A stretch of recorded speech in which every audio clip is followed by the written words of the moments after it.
Lettere sulle colonne e muri che sembrano essere un messaggio in codice. Vandali in azione armati di vernice rossa a Serravalle di Vittorio Veneto.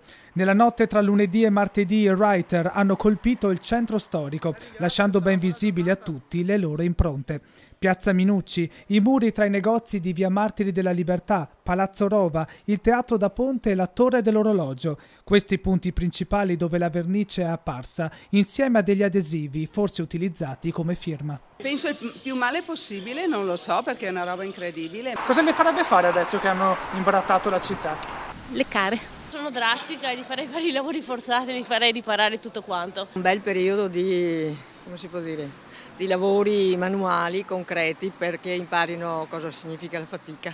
Alcuni proprietari delle attività coinvolte già dalla prima mattinata si sono mobilitati per ripulire colonne e muri. Altre scritte di colore nero sono apparse sulle strisce pedonali della stazione degli autobus.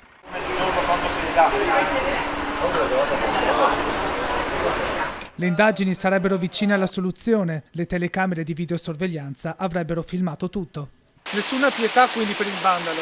Assolutamente no, adesso abbiamo interessato appunto i carabinieri per cercare di perseguire questa persona che ha fatto questo ignobile gesto e naturalmente reprimere sul nascere questi episodi.